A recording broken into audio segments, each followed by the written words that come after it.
are tracking a yellow alert day all weekend long with powerful storms expected in eastern Iowa. Good morning and welcome to Today in Iowa.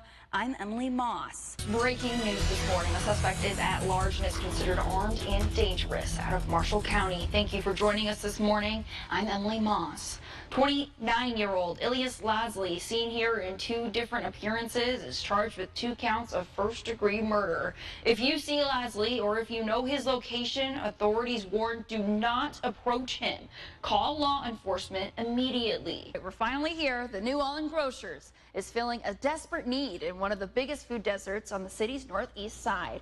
KWWL's Lily Cedardall is live with us this morning from All-In Grocers. She tells us more about this initiative development and how it aims to fill a great need. Good morning, Lily. This morning, 6 months after a deadly mass shooting in Maine, Just in Time Bowling reopened its doors this weekend. 8 of the 18 total victims were killed inside the business last October. The couple who owns it wrestled with the decision to reopen, but they say the survivors say it's helping them move on. Around here we have a phrase, even if you're not Irish, you're Iowish.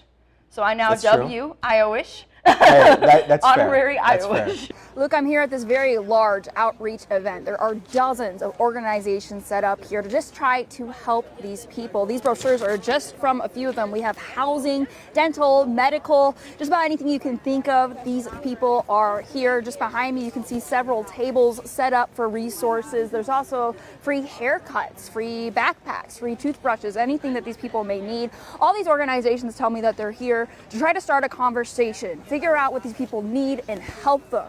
There's also a free warm meal Hungry Charlie's is providing for the people that need it here. We'll hear more from these organizations tonight at 5 and 6. Live in Waterloo, Emily Moss, News 7, KWWL.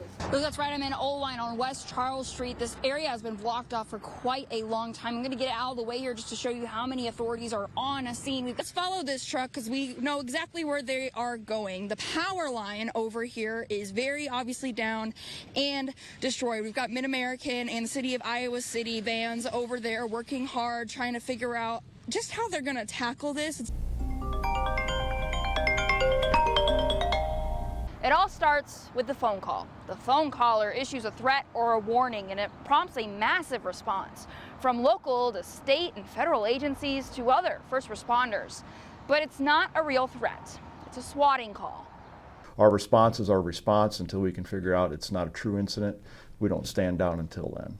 Swatting is defined as making a prank call to emergency services. Could be an active shooter at a school or a business. It could be a hostage situation. It could be a bomb threat. It exhausts local law enforcement, like Cedar Rapids PD. When we get these swatting calls, it not only impacts us, but other law enforcement agencies in the area, the fire department, and our ambulance service. And then that causes disruption in the service to the rest of the city because we still have another whole part of the city to police, and we're putting a lot of assets at one call. Swatting can happen to anyone, anytime, or anywhere. The Iowa Department of Public Safety investigated 39 swatting events last year. For the Cedar Rapids School District, they've had 4 swatting calls so far this school year. And it's not always anonymous or overseas calls. An investigation brought them here to Harding Middle School, where they arrested a 13-year-old student. Anytime a student is in a classroom and a teacher is in a classroom and they get that announcement that they need to go into lockdown, that's a pretty scary moment. Janessa Carr is the Safe and Secure Learning Environment Coordinator for the Cedar Rapids School District. She's the one who gets the call from police that there's been a threat made to a school. We have to go through the protocol. We have to send police officers into the building. They have to verify that it's safe. But typically, pretty quickly, we know that it's a swatting call. Carr says the problem isn't only impacting the state. This has been a trend for some time, and it's also important for the community to know that this is like a national trend. It is not unique to Iowa. This is happening everywhere, and it's really a blend of kids and international calls as well. But parents can help. There's a lot of things that kids do that they think is funny and that they think it's a joke without understanding what they're doing. So it's just really important for us to explain to kids what swatting is, why it's so serious. For Cedar Rapids Police and Cedar Rapids Schools, there's one clear question: why? What is the goal? What's the end goal? And how can we get you help? We can put all the tools in place to enhance the penalties, but we still need the tools to figure out who's doing it. And at the end of the day, we really just want to stop it. Just this spring, Governor Reynolds signed a new law making swatting a felony, punishable to up to 5 years in prison, 10 if somebody gets hurt from it. In the wake of the Perry High School shooting and a rise in teen suicides and crime, Waverly is now providing free gun locks for parents to keep their firearms and their children safe. Well, we all remember what happened in Perry, and we also are very concerned about children finding guns in the home and suicide, particularly teen suicide. These are all really crucial issues. So it's great that people offer thoughts and prayers. I'm especially enthusiastic about people praying, but sometimes prayer needs to be followed with action. And this is the city of Waverly saying we want to do something substantive to prevent loss.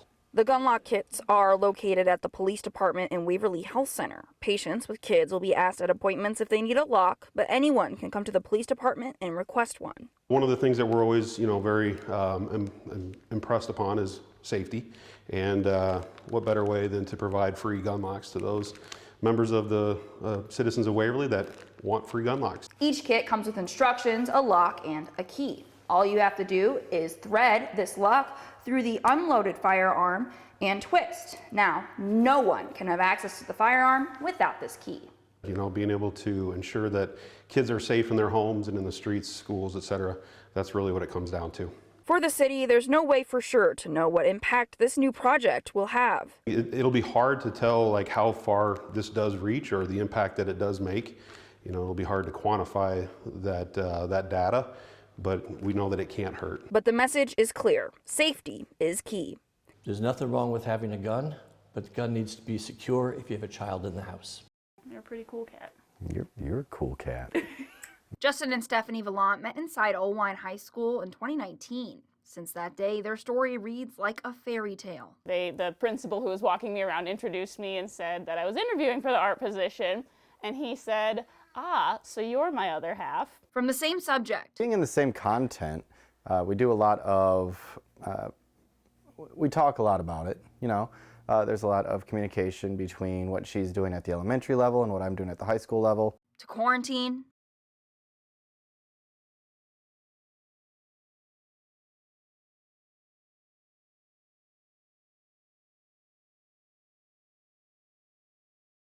In an engagement in Chicago. I think I said sure. You did say sure. And then you're like, is that a yes? I'm like, oh, yeah.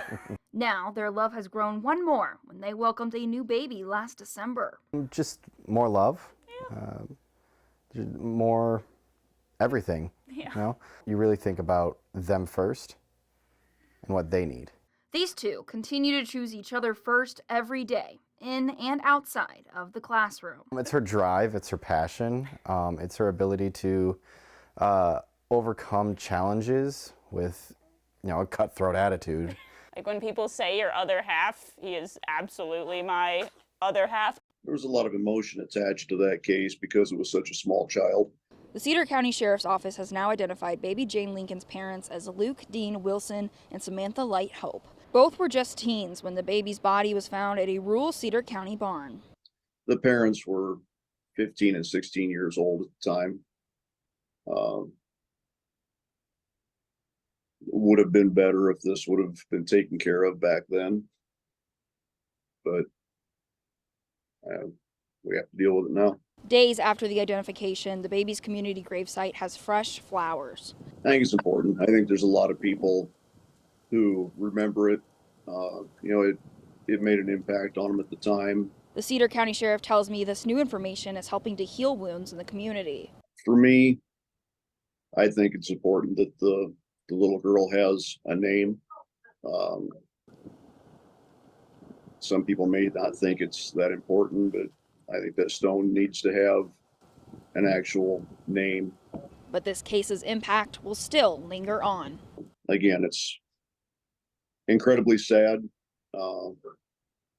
My thoughts go out to the families on both sides. The little girl. There's young people that weren't born at the time that now, they have this hanging over their family name, and they weren't even alive at the time.